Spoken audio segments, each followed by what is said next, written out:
Happy Friday, fam. We are back in the building.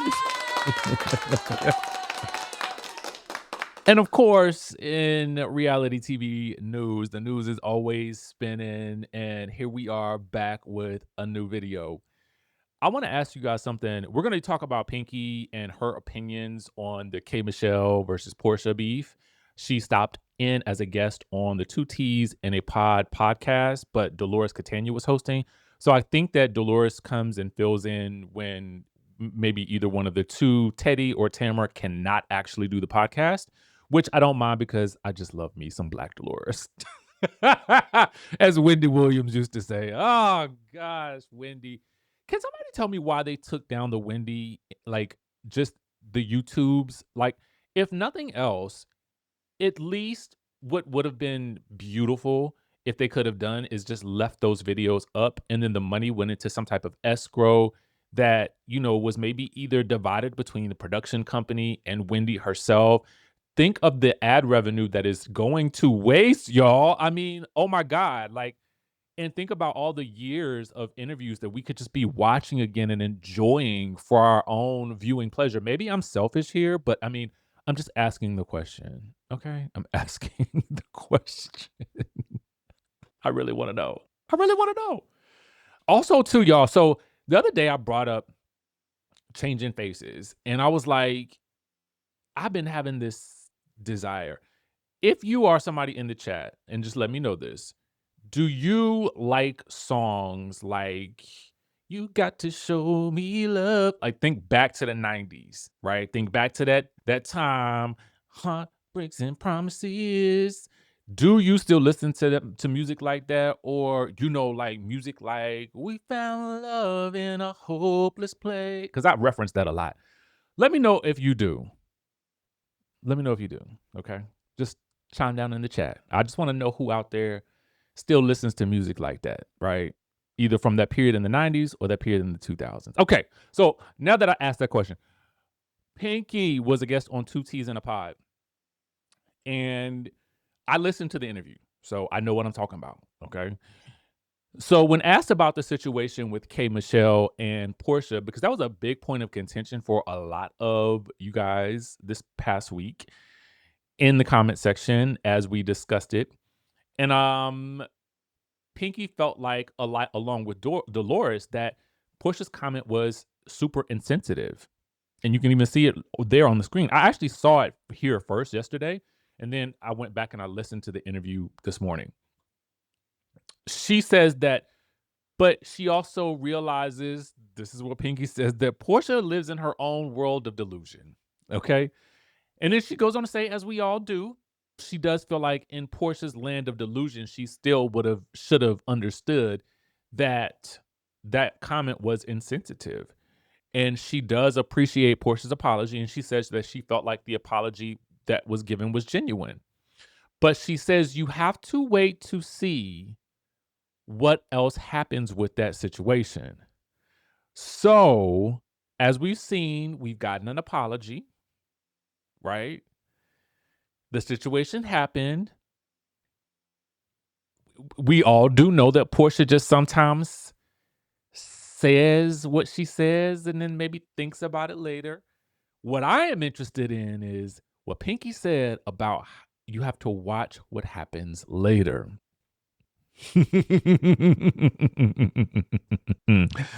This is where we get into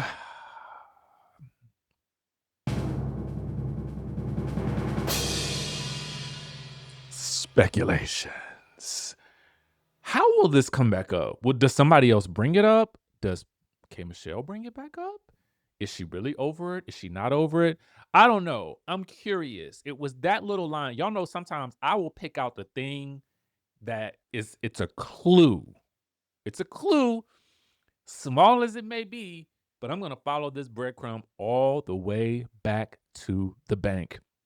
So we're going to be paying attention, Pinky, to see how this plays out. Now, in other news that is shocking, but maybe not so shocking. Oh, Lord, have mercy. Gizelle Bryant and Wendy Osefo unfollow each other mid filming on Real Housewives of Potomac season 11. We were rooting for you. We were all rooting for you. See,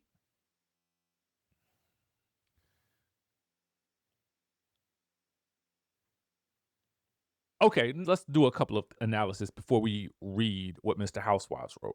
These shows work best when alliances shift, which has always been part of the frustration, I think, with Giselle, at least for me, is that her alliances typically don't shift in terms of we know Ashley's always going to ride or die for her and even back her up when we don't believe that Giselle's necessarily in the right.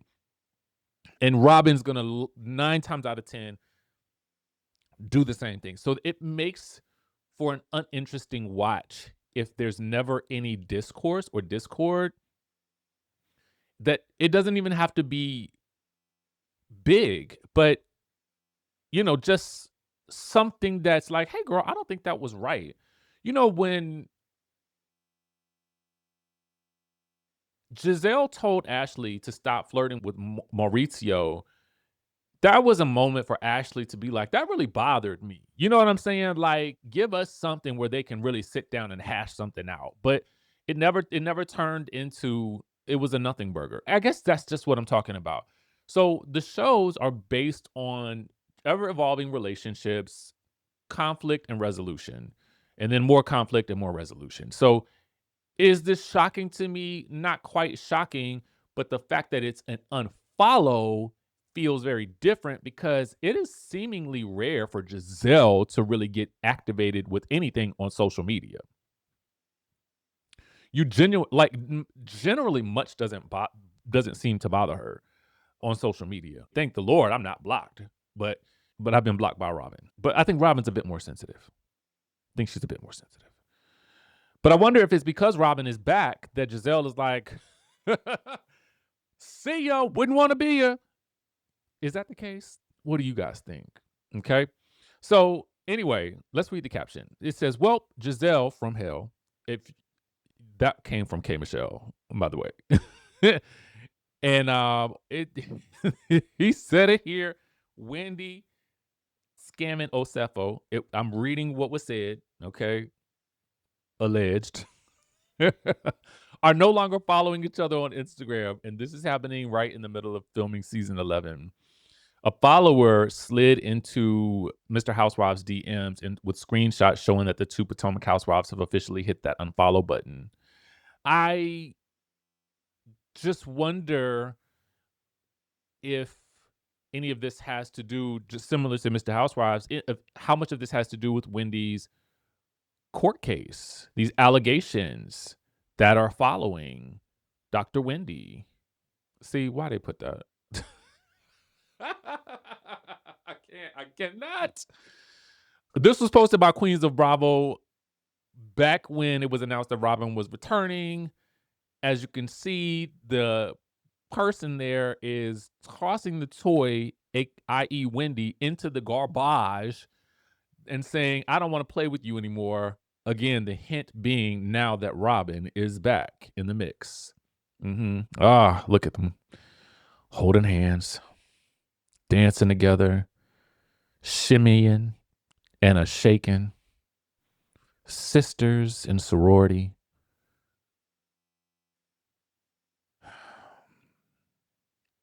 Tough times. Tough times indeed. So, what caused this rift? That's what I really want to know. How did we get here? Who said what to whom? I mean, especially with Karen being back in the mix. Now that Karen's back, I mean, has Wendy just been tossed to the proverbial curb? Is Stacey going to be the only one who is there for Wendy during her time of need? I know that at the end of the season, Wendy said that also Monique was someone who had been there for her quite a bit. And so I would wonder what the alliances are going to be looking like upon this new season. I do think this now that I'm really digesting, this could be very good this could be very good. You know, Karen is super fun in her confessionals. She always brings the fashions. She's gonna do something wild and crazy, you know, with confessional fashions and with her shade. Even I think where she is now, I think she knows, as you saw during the reunion, how to be in this new place, but how to still deliver some shade, but also how to still deliver some wisdom as well. I think that is gonna be her sweet spot.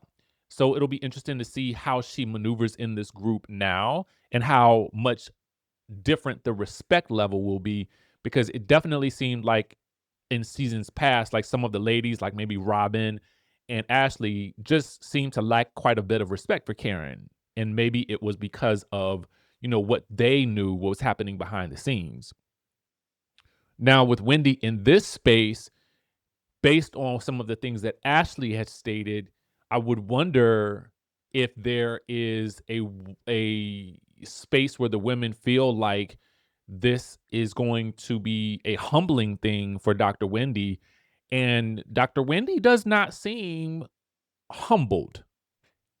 And I don't mean that in the I mean that in the way that maybe they would expect her to be humbled, right? Because she's still someone who is very much of the mindset, I'm going to hold my head high, and that's going to be how I march to the beat of this particular drum that's beating right now. I cannot say that I blame her for taking that stance, because I do think that there's a certain part of each and every one of us that when we are in our lowest moments, the way you take yourself out of that moment is to hold your head high and to assume the position of someone who has already won. And that is really the way manifestation works, and to take things onto a deeper level.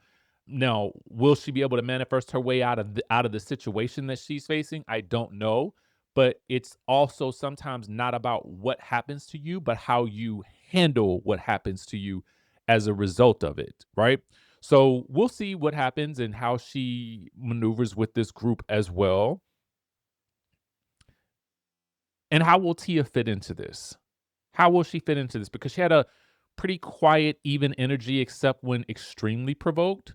So there's the only person that's probably there to provoke her was Stacy. So we'll see. Can they sit down? Can they mend fences? Will they even be interested in doing so? I'm sure if I were production, I would have Stacy and Tia sit down in episode 2. Anybody that had a because they're kind of their beef is secondary to me. I felt like having them sit down in episode 2 would be good. Having us catching up with everybody in episode 1 and a big event in episode at the end of episode 1 is the way to go, obviously. And then episode 2, we get into some one-on-ones and how do we either mend fences or just stay the heck away from each other. And then the introduction of something new, someone new, some new story, something. Okay. Where are we now? So, anyway, those are the things that I wanted to talk to you guys about today. Happy Friday for everyone. We'll definitely be back tomorrow. We'll talk Bell Collective, Birmingham, and any other news that pops off. I have an event this evening. So if something pops off this afternoon, I may have an opportunity to chat about it, but chances are likely that I maybe won't.